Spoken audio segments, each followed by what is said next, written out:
Okay, hello everyone and welcome back to another study in the book of Hebrews. Today we are finally starting with chapter 9 and I think it's going to be an interesting one. It's going to be a good one. We are finally ending with all the Melchizedek stuff. He is going through the covenants and now based on the covenants he's moving through the tabernacle and into why Jesus is a better priest yet again. And what we're doing today is going to be a bit more detail. If we look at the passage we're going to read, we'll see that this is just prepping for what is coming next. But it's important to understand. So we're going to look at the tabernacle specifically, how it looked, what it means for today, and how it was a shadow of the true tabernacle to come in Jesus. But before we begin, let's just read our passage. Now the first covenant had regulations for worship and the earthly sanctuary, for a tent was prepared. The first one, in which were the lampstands and the table, and the presentation of the loaves, which is called the holy place. And after the second curtain was a tent called the Holy of Holies, containing the golden incense altar and the Ark of the Covenant, covered on all sides with gold, in which were a golden jar containing the manna and the rod of Aaron that budded at the tablets of the covenant. And above it were the cherubim of glory, overshadowing the mercy seat, about which it was not now possible to speak in detail. So that is what we're reading. And just to draw a picture of what this would look like, is first he describes there is one tent. And in this tent, why is it not showing on the stream? Well, I don't know how to show what I'm drawing on the screen at the moment. You can see my cursor with the pen, but for some reason it's not showing what I'm drawing. Well, I don't know how to fix that as well, so we might as well just have to abandon that idea. But I'll show with my fingers then. Okay, so you had one tent, and this tent had what is started with the holy place, where the incense altar and the table of showbread was. When you go through the holy place into the most holies, which was separated by a curtain, and then you move to the Ark of the Covenant, and the Ark of the Covenant had the cherubim, the angels on it, with the staff of Aaron that was budding, that was busy blossoming, it had flowers. And the 10 Commandments was in there, and that's where the presence of God appeared. And the point the Hebrew author is making is here you have these two tents separated by a veil, by a curtain, and that just shows that the way into the most holy place, into the presence of God, wasn't open yet. So that's just to try and show the picture for anyone that might be watching. Now, let's begin with our Bible study. And also just in the Bible study, I included this step over here, which is the John Chrysostom's application commentary. So after we look at the actions and the embodiment, we're going to look at his application commentary.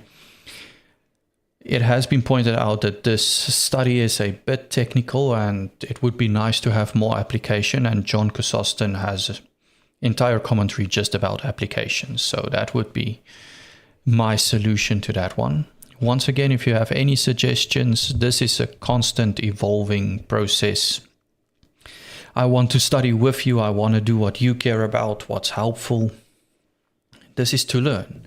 And part of my learning process would be refining this, sharpening this, finding something that really works. So if you have any advice, if you have any comments, drop it. I will look at it and I'll see how I can improve based on what you suggest. But our study methods at the moment starts with who. Who is involved? Who is mentioned? Is there any abstractions of people? Example, the law and wisdom. And the law can sometimes be used as a person doing things, being personified. And if that happens, we'll look at it as a person. Now the first covenant had regulations for worship and the earthly sanctuary. For a tent was appeared. For a tent was prepared. The first one, in which were the lampstands, and the table, and the presentation of the loaves, which is called the holy place. After the second curtain was a tent called the Holy of Holies, containing the golden incense altar, and the ark of the covenant, covered on all sides with gold, in which were a golden jar containing the manna, and the rod of Aaron, and the rod of Aaron. Now I can't pronounce my words. And the rod of Aaron that budded, and the tables of the covenant. And above it was cherubim of glory overshadowing the mercy seat, which it is not now possible to speak in detail. So there is no people mentioned here, not even abstractly. If you really want to push it, you can say that Aaron is a person, but it's speaking about the rod of Aaron, that's busy blossoming. You can say the cherubim is a person because that's a spiritual being, but this was statues of the cherubim that was built over the tabernacle. So it would be really pushing it to mark that as persons, as a who. Now we're going to ask when. Is there any moment, time frame, or abstraction of time being mentioned? And also, just to remind you that I'm not prepping this beforehand. This is raw. This is also my first time looking at the passage. When I made a live, I just look at, okay, what does it seem like the couple of verses that make sense to divide it up in so we can focus on it? And that's the most I prepped. So this is studying with you. And then once again, it opens up that I want to study with you. If you have any comments, if you have any questions, if you notice anything that I miss, put it in the comment section and I will take it seriously. And I'm smiling now because one of the people that has been taking me up on that doesn't even believe in the book of Hebrews. So whenever I do a study on something, he would freak out that Paul is the Antichrist or that the book of Hebrews shouldn't be accepted because we don't know who the author is. And I'm like, why are you even in a Bible study if you don't believe the Bible? You need to accept the gospel.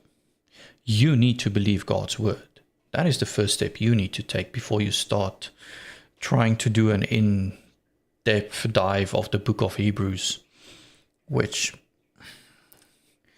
it was just kind of silly to me, but it's also sad to think that there's people out there who would call themselves Christians, who doesn't believe the Bible, who doesn't believe the gospel.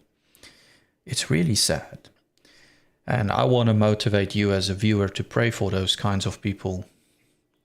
Knowing the gospel, being familiar with the gospel and still rejecting it, I think is way worse than someone who might only get one or two opportunities to accept Christ. And if you can, try and reach out to people like that. Share them the gospel with love. It's a sad situation that we have. And as Christians, as people in the army of Christ, witnessing for Christ, body of Christ, temple of Christ, all of the metaphors we've been seeing in Hebrews so far, we really need to take up the responsibility to share the gospel with people, to reach out and help people who are in need, who are still lost. It's not a joke, even though I smiled because what is this person doing? If I wasn't a believer, I surely wouldn't have sat through a Bible studies. But there are people who are intimately familiar with the Bible, who sit in churches, who will try and evangelize you with some sort of twisted gospel.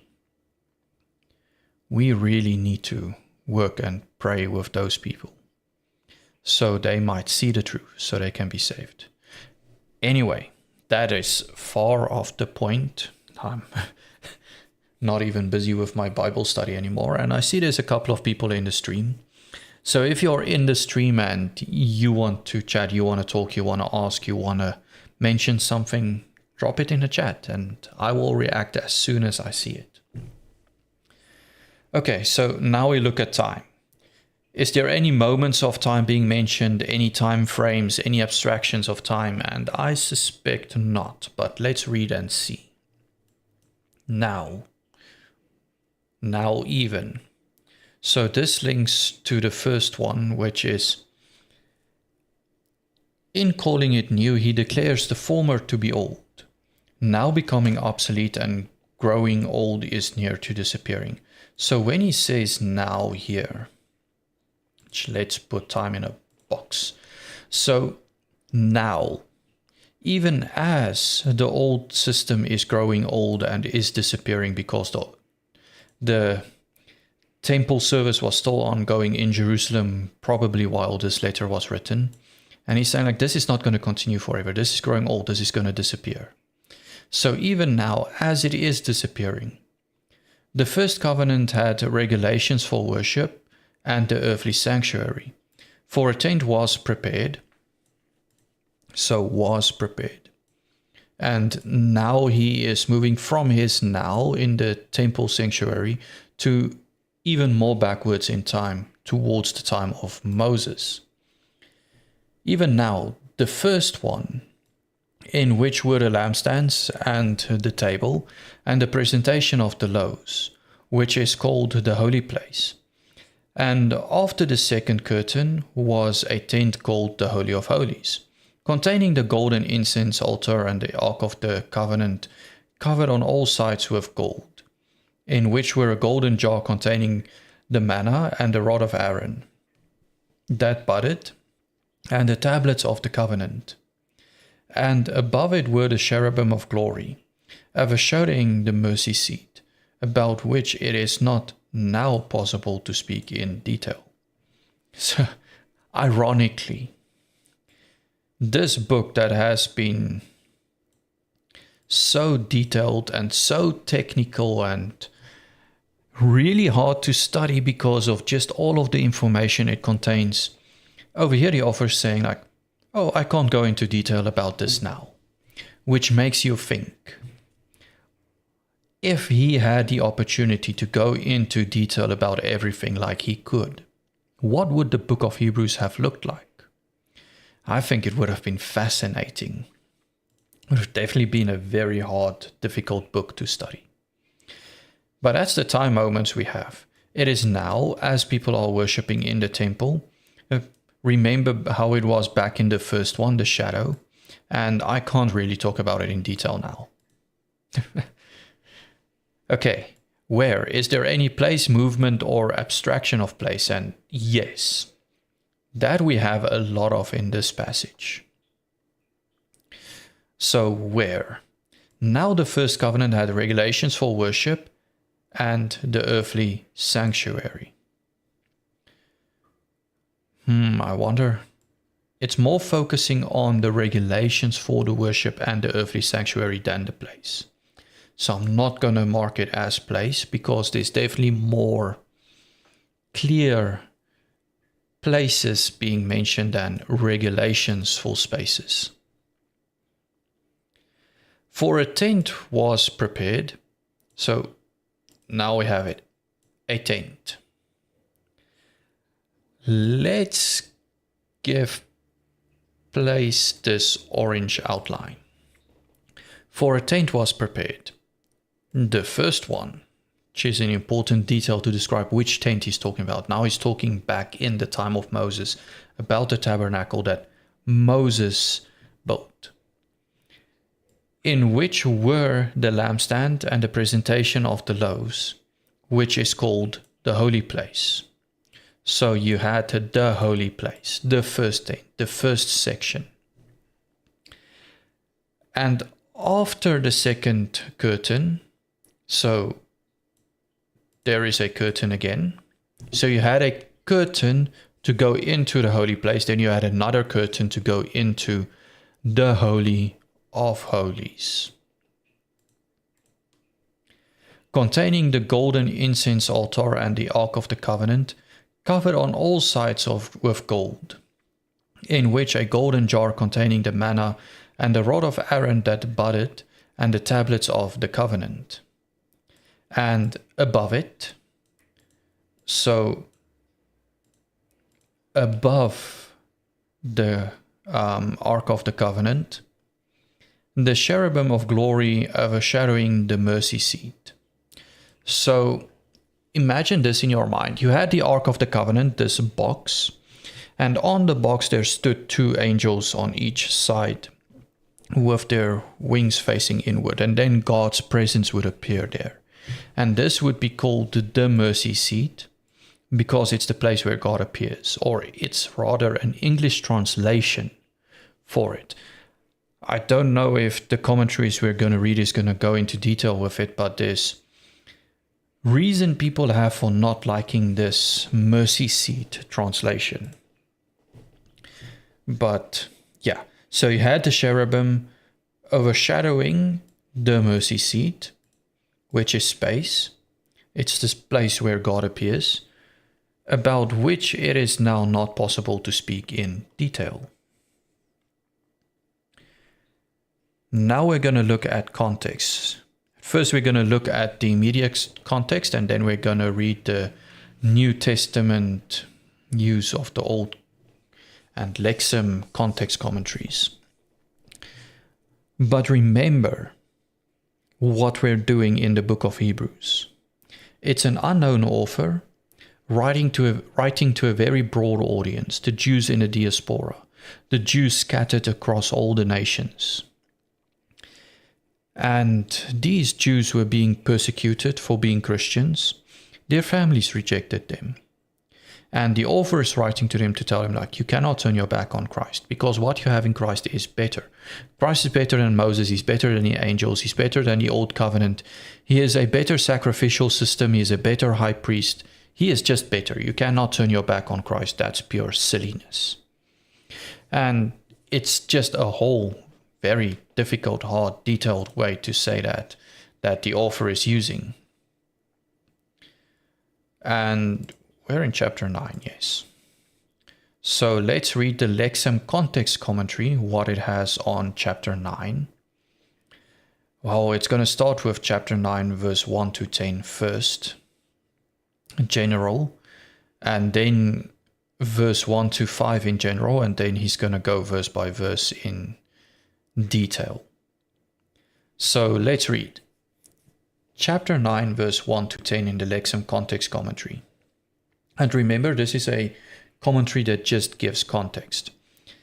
It's trying not to explain or interpret or apply the text, and only say how it fits in with the rest of the letter.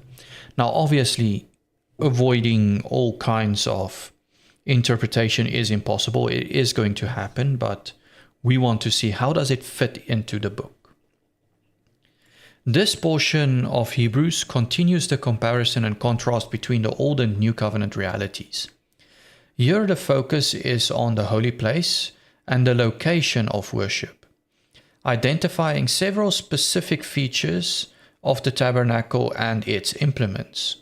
The author rehearses the priestly task associated with the Day of Atonement, and that is in Leviticus 16. This sets up contrast with the New Covenant realities by highlighting the inability of the Old Covenant gifts and sacrifices to perfect worshippers' conscience. And that's going to come in verse 9, so we're not there yet, but now we know what it's building up towards. It's going to contrast the Old and the New Covenant, because the Old Covenant had all of these rules and sacrifices and systems and tabernacles and temples, but it couldn't perfect worship. It couldn't clear your conscience. It couldn't forgive sins. The New Covenant can. This segment of the letter, as all those Old Covenant cultic regulations, now also I have to say here cultic because I know people when they hear the word cult, you start thinking about Jamestown and that kind of stuff. Cultic regulations in scholar speak just means the rituals, the things they did. Like liturgy today that we do in modern churches still would be seen as a cultic regulation. That's just how they express it. So this segment of the letter, as also those Old Covenant cultic regulations, anticipates the priesthood and sacrifices of Christ, which will be the focus of the next segment.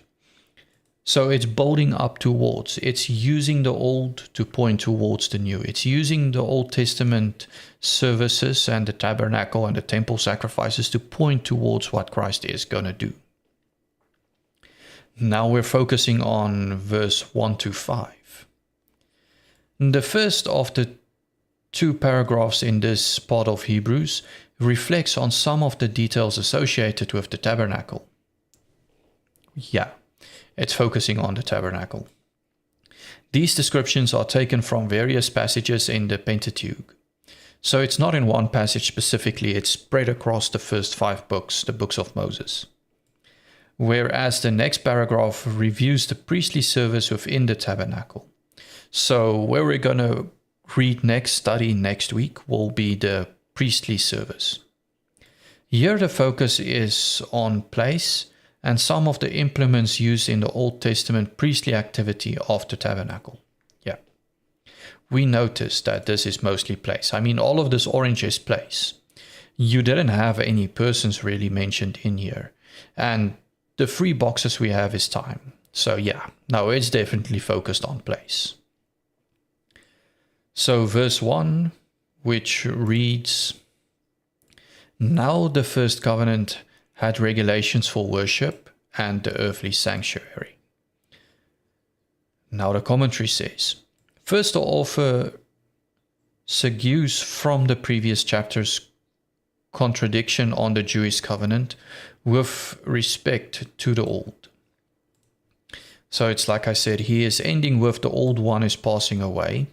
There is a new one established, and now he looks at the old to see what we can learn about the new. Just as details of the Levitical priesthood and aspects of the Old Covenant provide the basis for contrasting new realities, so the regulations of worship and the locale for God's holiness will be used to demonstrate the superiority of Christ's new covenant high priesthood. So, first he focused on the Levitical priesthood to prove that Christ is a better priest.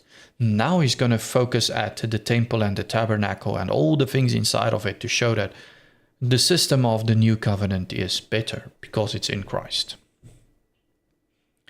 Verse 2, let's just read it again. "For a tent was prepared, the first one in which were the lampstand and the table and the presentation of loaves, which is called the holy place." In this verse, the author considers the actual tabernacle of Israel's past. He begins to list several specific details taken from Exodus, given as tangible reminders and the foundation of his argument, from the lesser to the old system of worship to the greater priest. Priestly sacrifice and the covenant. The description here highlights the distinction between the holy place and the most holy place of the tabernacle. The author will return later to his theme of separation, effected by this distinction of the 2 places, showing how Jesus' priestly mediation achieves access to God's holy presence in a new way. So basically there was a holy place and a Holy of Holies. And both was sanctioned off by a curtain before you can go into it. And Christ's new way makes a way straight through everything, right into the Holy of Holies for everyone. And then he's just going to lump together the rest of the passage from verse 3 to verse 5. So it's from the Holy of Holies to right above the mercy seat. Then the author moves further inwards in his description to the innermost part of the tabernacle, the most holy place, Again, he is relying heavily on descriptions from the Pentateuch, which, with recollections of Solomon's temple, as described in 1 Kings as well. Here it is important to note, when you look at the Pentateuch and what was in the Tabernacle, and you look at how it was set up in Solomon's temple, you will notice some differences. It wasn't exactly the same. The way Moses put it in the tabernacle and the way Solomon put it in the temple. And you'll see that the book of Hebrews is sometimes referring to Solomon's temple instead of the tabernacle, which is a level of detail we're probably not going to go into, but if any of you are interested in stuff like that, it's fascinating to study and to ask, but why did they move some things? This description of the most holy place sets the stage for the next paragraph and its review of the priestly duties in the tabernacle and the temple. So yeah, it's setting the stage. I think this is the first time that we read through this context commentary and it was just rehashing what we already said and what we already know, which makes me feel good because Lexham is serious about scholarly work and Bible study and that kind of stuff. So if I am saying the same as they are saying, it means that I am onto something. I'm not lying. Just some self-affirmation there for a moment. And I think anyone who has done some Bible study for a good while, especially in a setting where you can compare it with other people, you realize that it's way easier to get things wrong than you imagine. And the problem with getting things wrong in a Bible study is you don't really realize that you're getting it wrong until someone points it out. So referring and cross-referencing yourself and checking yourself against someone else you trust helps. But they are also not always right. They can also get things wrong. So we need to rely on the Holy Spirit mostly to get things right. Okay, now we're going to look at the New Testament use of the Old, G.K. Beale's commentary. Chapter 8 to 12 we already did. I remember it was a lot of reading. Oh, it's only chapter 9 verse 20. So he doesn't have anything for a good couple of sessions we're going to do. So we can skip that step then we're going to look at the cultural background, which will be the IVP backgrounds commentary.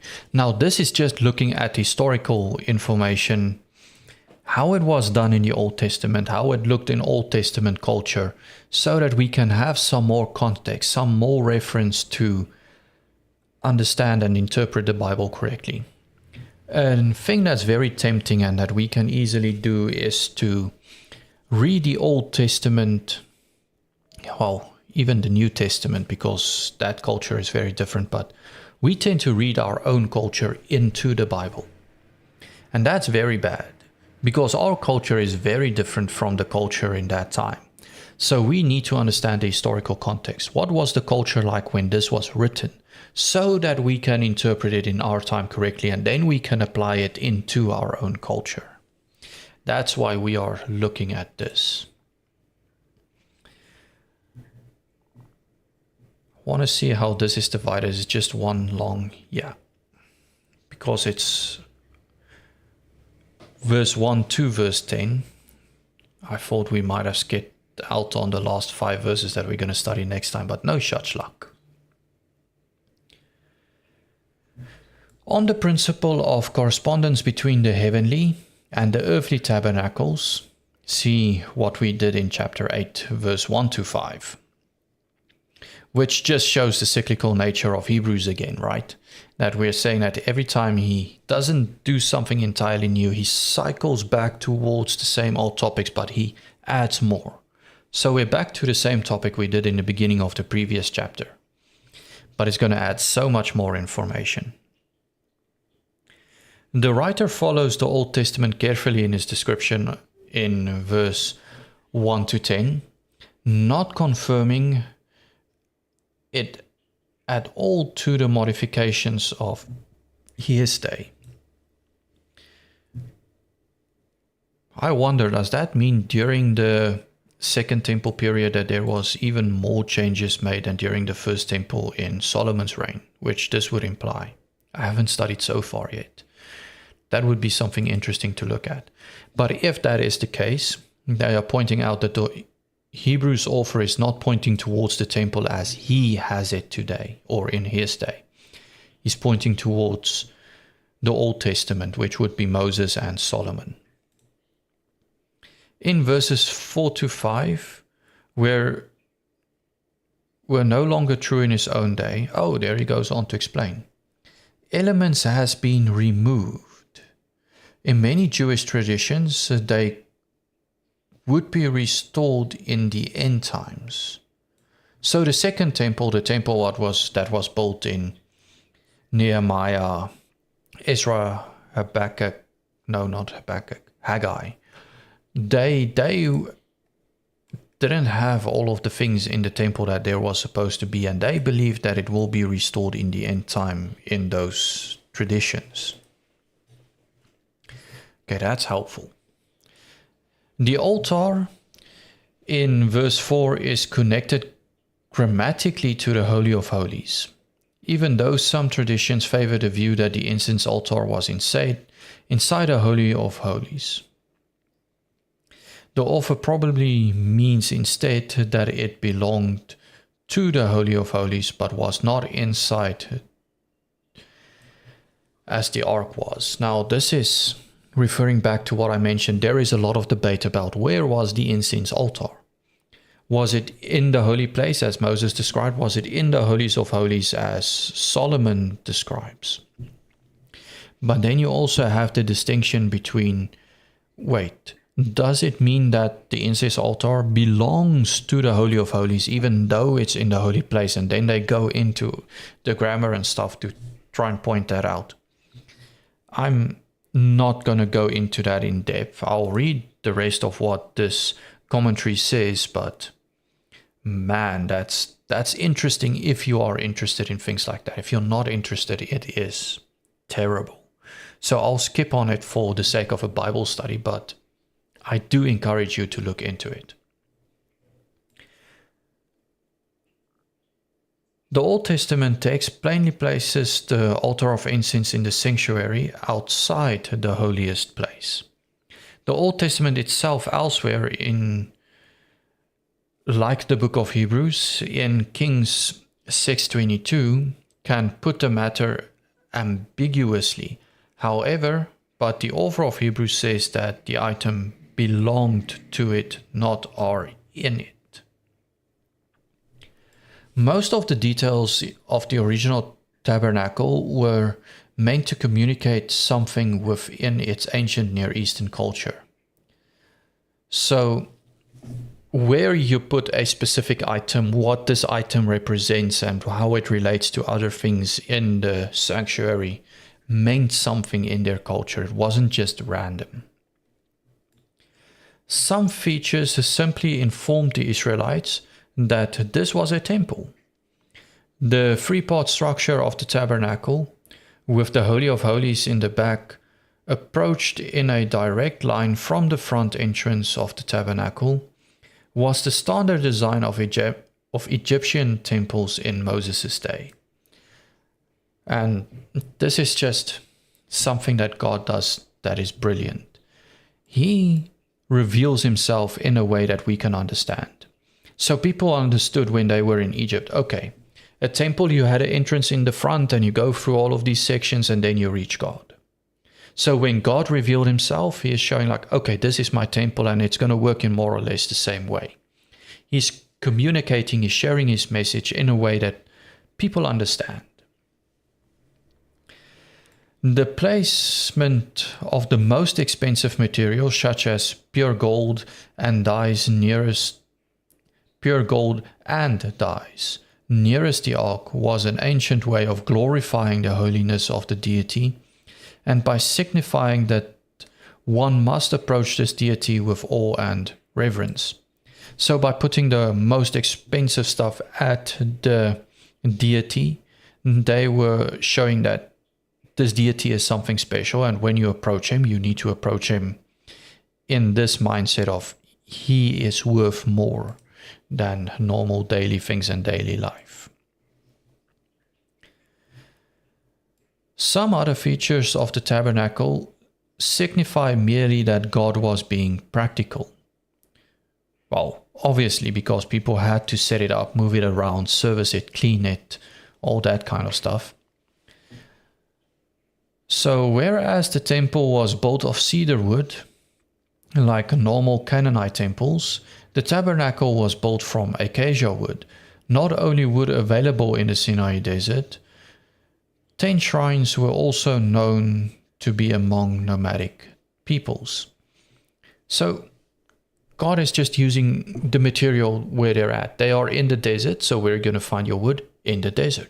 You are moving around, so what's your worshiping place going to look like?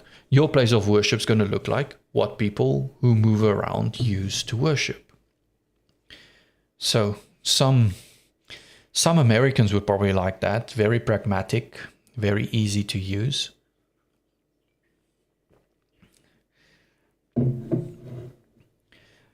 But the greatest teachings of the tabernacle lie in its contrast with the shrines surrounding cultures.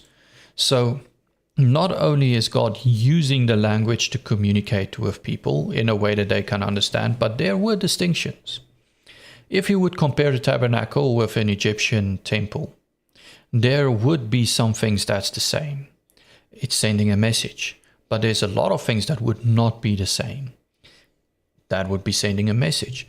When you look at the tent shrines of the nomadic peoples, there would be similarities in the tabernacle and it's sending a message. But there's also a difference. And that's also important because it also sends a message. And I think this is important because today we have this ridiculous comparative theology thing happening that, because you can see some comparisons between Canaanite, Egyptian, and nomadic worship and the Jews, therefore the Jewish worship had to be Canaanite, Egyptian, nomadic, part of the same family, same origin. No. That's silly. Back to the commentary before I get too far off point. But the greatest teachings of the tabernacle lay on its contrast with the shrine surrounding cultures. Like most ancient Near Eastern temples, God's people had an altar of sacrifice, an altar of incense, to overpower the stench of flesh burning from the sacrifices, a table, and so on. So, a lot of things are the same. But pagan temples often had a bed and similar apparatuses for the image of the god, which was dressed, fed, and entertained each day. Yet God's house had none of this. He was not an idol, which is clear. God is showing that he doesn't need a bed. He doesn't need to be fed. He doesn't need to be entertained by people. A clear distinction being drawn between the gods of the other cultures and the God of Israel.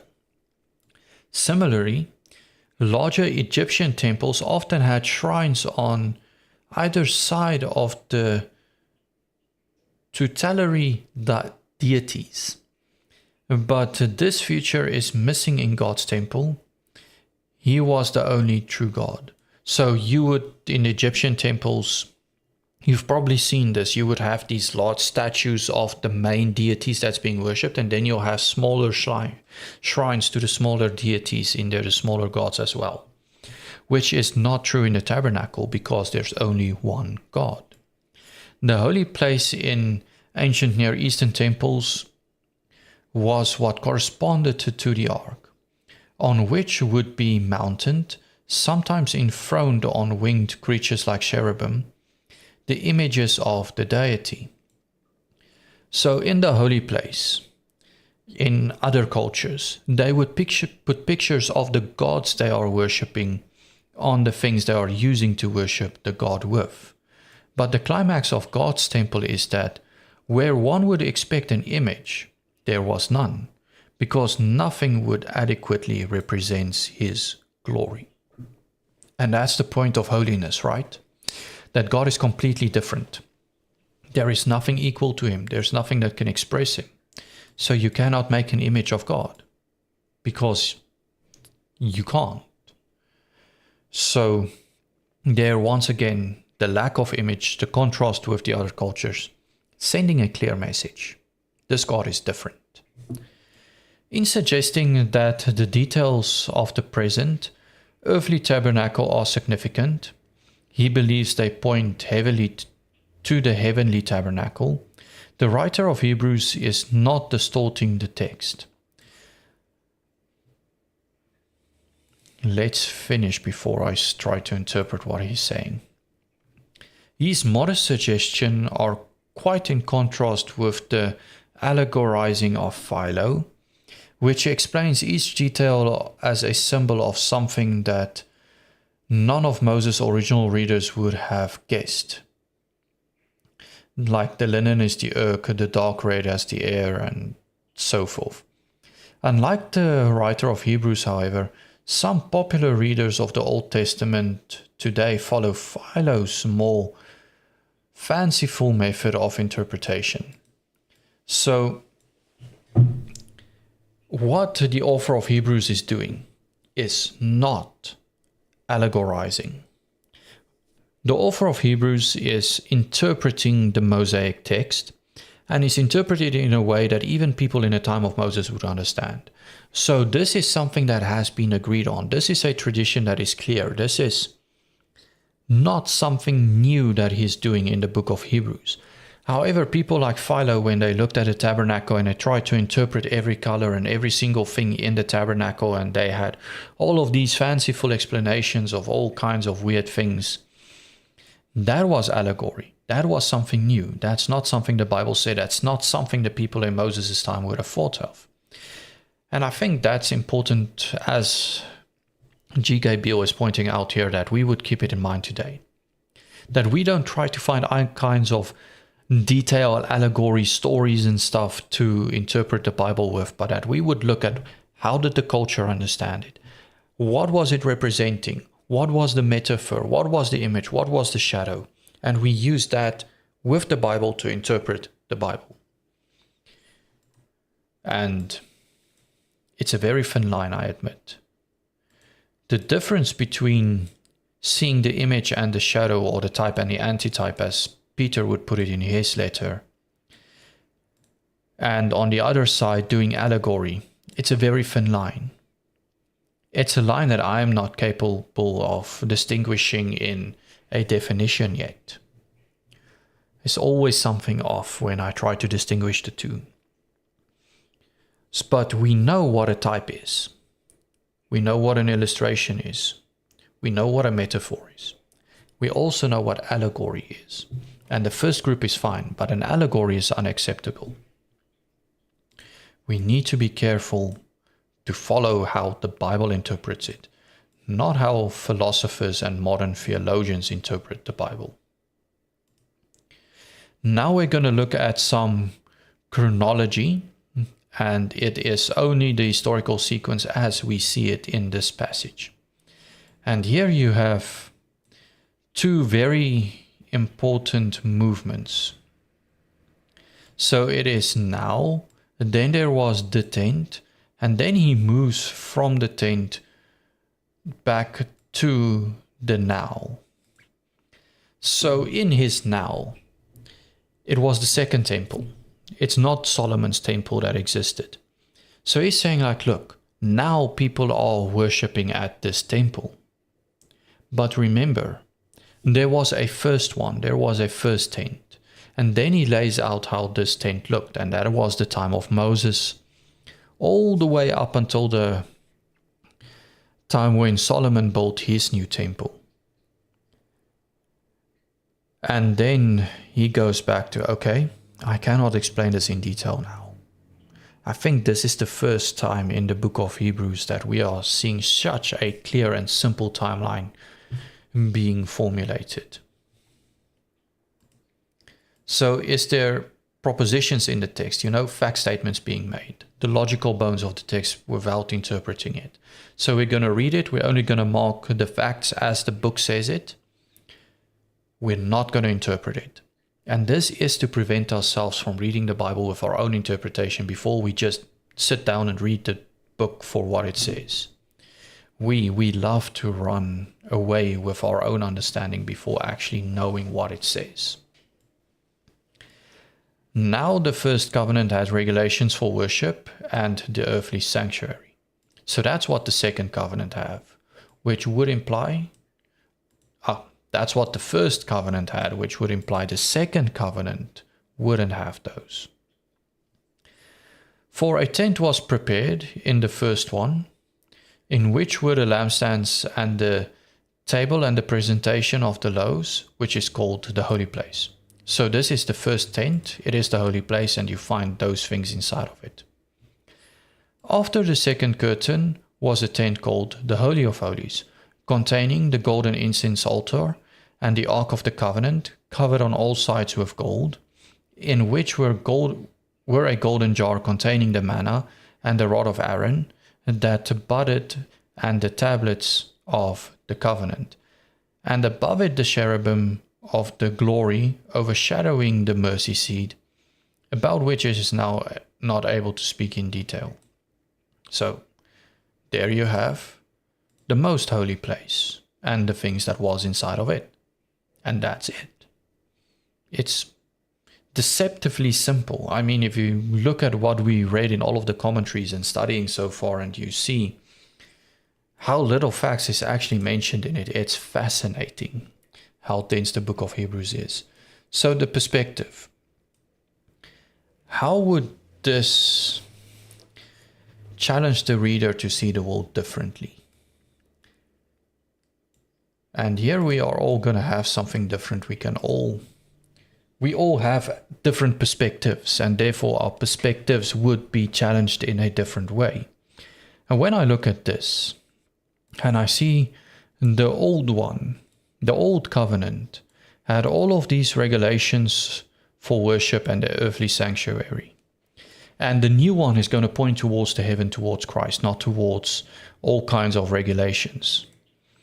Then I just think we have a huge tendency to do a lot of regulations and systems in our churches, which is good. I'm not against it. It is necessary to organize, and you can see it in the New Testament.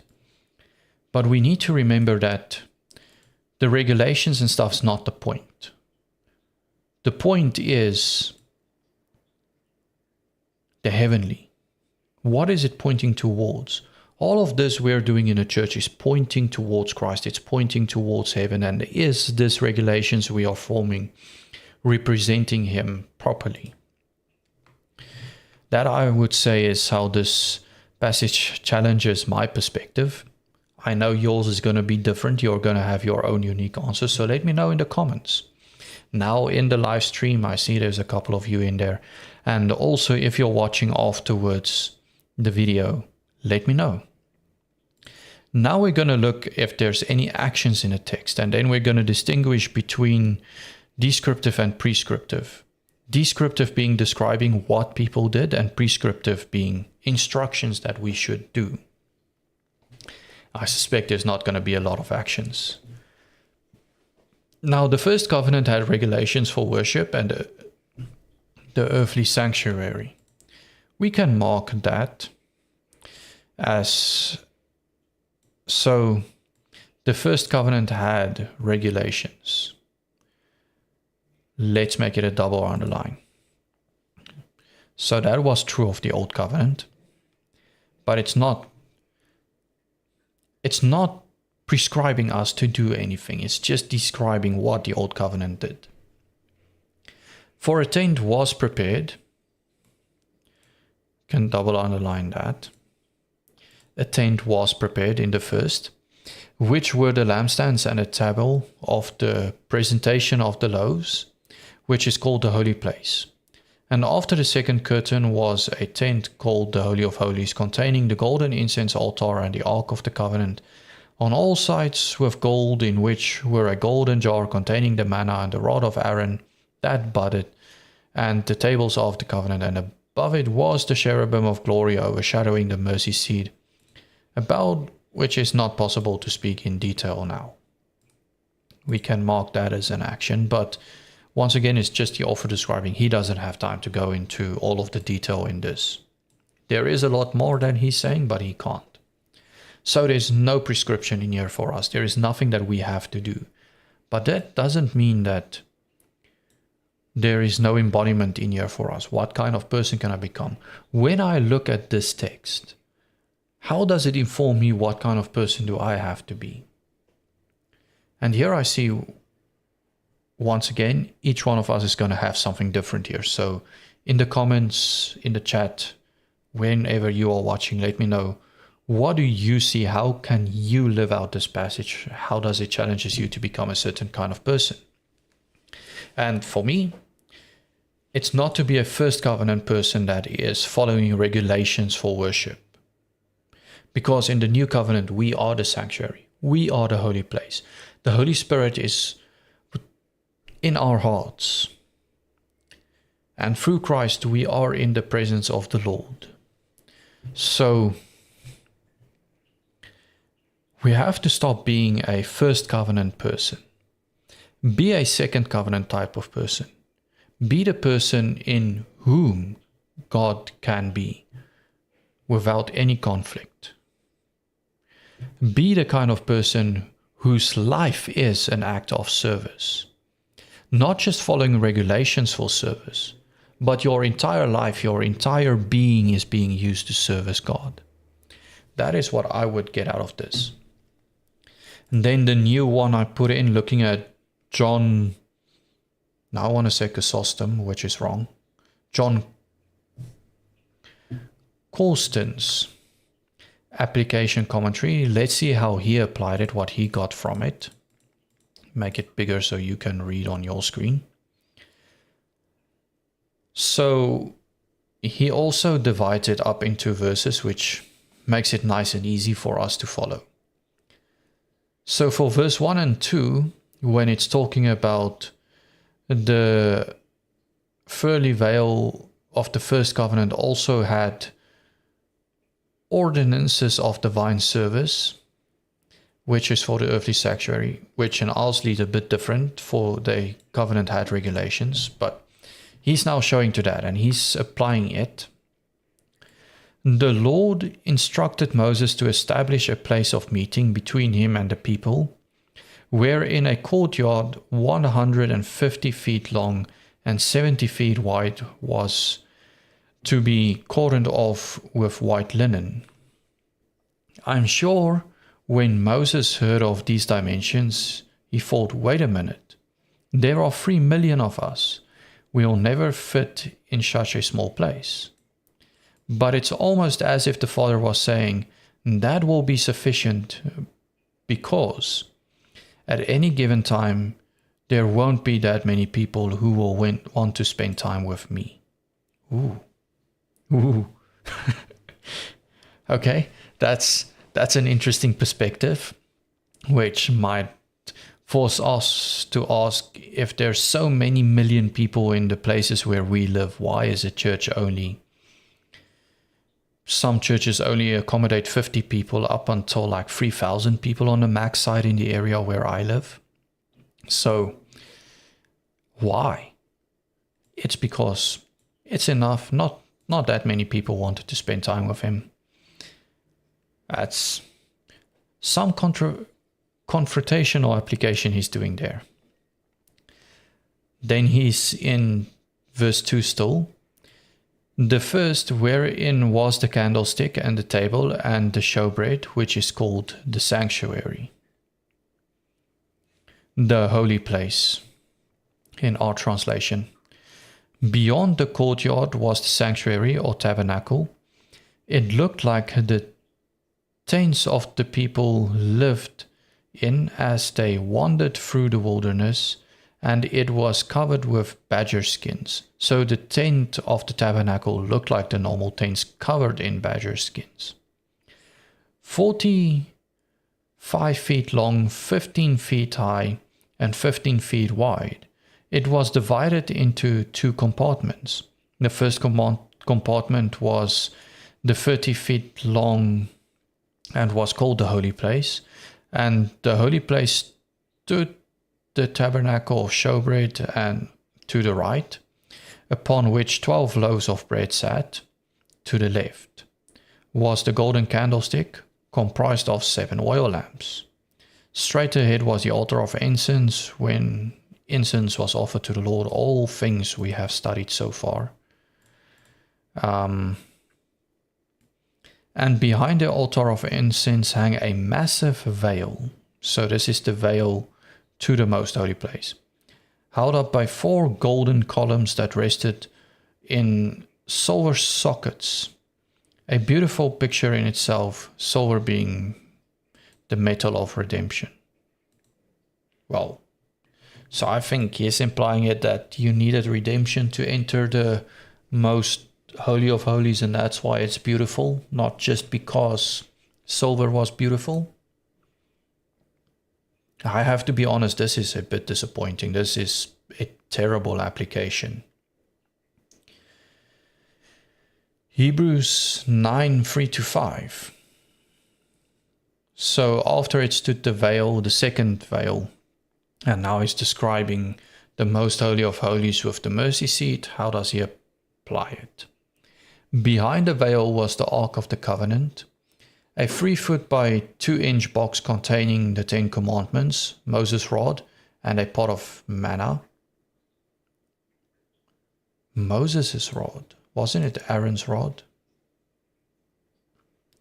Let's see. And the rod of Aaron. Yeah. I wonder why he said Moses' rod. Because Aaron was the Levitical priest. His rod was the one that blossomed that they put in with the 10 Commandments. I don't even know where to look to begin to understand why he's saying Moses. But that's not the point of our Bible study. We are not reviewing his work. We are trying to study the Bible. So let's take what is good, and what is questionable we can just leave out. Covering the ark was a lid called the mercy seat, and above the mercy seat were 2 golden angels whose wings met, whose eyes looked down upon the mercy seat. I draw attention to verse 4. Why, what's in verse 4? It is the staff of Aaron and the 10 Commandments, where mention is made of a golden censer or altar of incense. According to Exodus, this altar of incense was in front of the veil. But here in verse 4, the author puts it behind the veil. So it's just that same argument again, which I'm not going to rehash. Where was the incense? I've quite simply think it moved because that's how it's reading. I'm not a language expert, so the grammar thing, if you're interested, you can go look into that. I'm not going to rehash it again. So too, I'm amazed at how God has worked through the church. Some churches are led by men in pointy hats, scarlet robes, backwards collars, and I wonder how God could work through guys dressed like that. Other churches have pastors who wear sweatshirts, Birkenstocks. I have no idea what a Birkenstock is. You could let me know in the comments. And sit on stools. How could God work through them? Some churches have big programs. Other churches have none. It's amazing to me that all of us haven't so messed it up that no one can find the Lord. Yet somehow God breaks through and works through us to draw people to himself. Amazing. So yeah, he's just looking at the odd thing that's happening in Christian culture, like this group does it like this group does it like that, and you can criticize both sides endlessly, and it's just a wonder that God is still working through all of this. And even ourselves, I mean, we are fallible humans, we are not perfect, we make mistakes. I think if we're honest, we make way more mistakes than we care to admit. But yet God is working through us. And that's amazing. So that was John Chrysostom's Corson's. Why do I want to go? John Chrysostom was a famous pastor from the early church.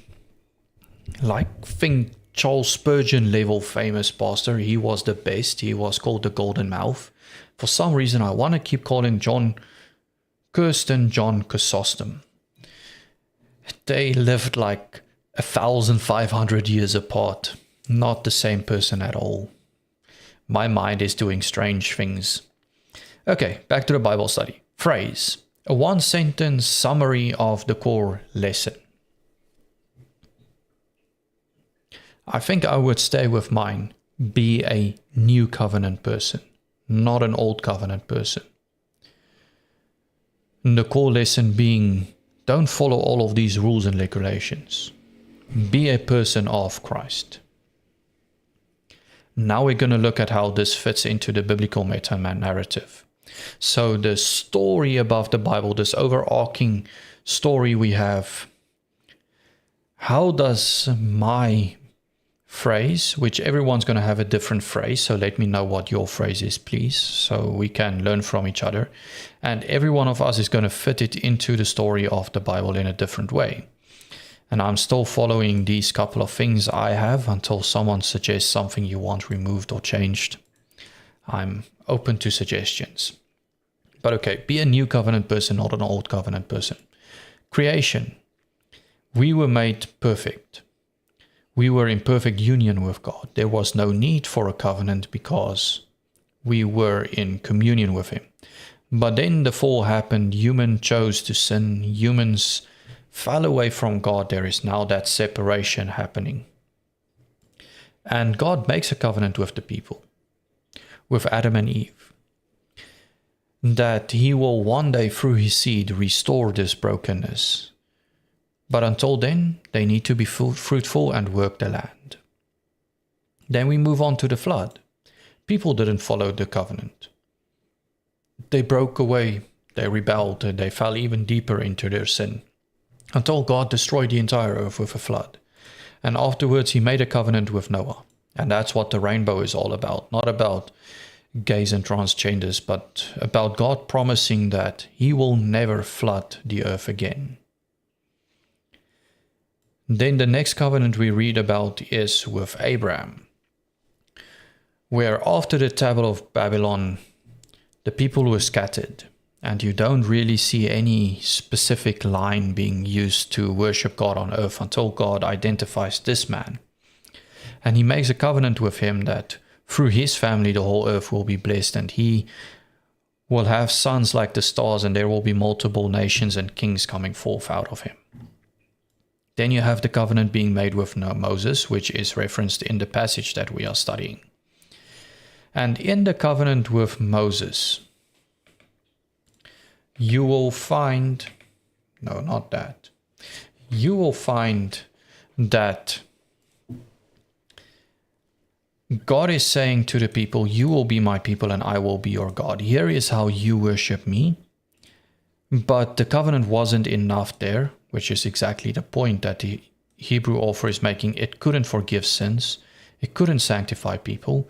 You see that happening already in the story of Joshua, where even in the promised land, they are starting to rebel. They are doing things terribly. And through the book of Judges, you see this downward spiral, things just getting worse and worse and people rejecting God more and more. Up until you get to David and God makes a covenant with him as well, that his throne will be eternal, that there will be an eternal king sitting on the throne of David. And that's when Jesus came and said, the kingdom is near. But the Jews rejected him, and they crucified him.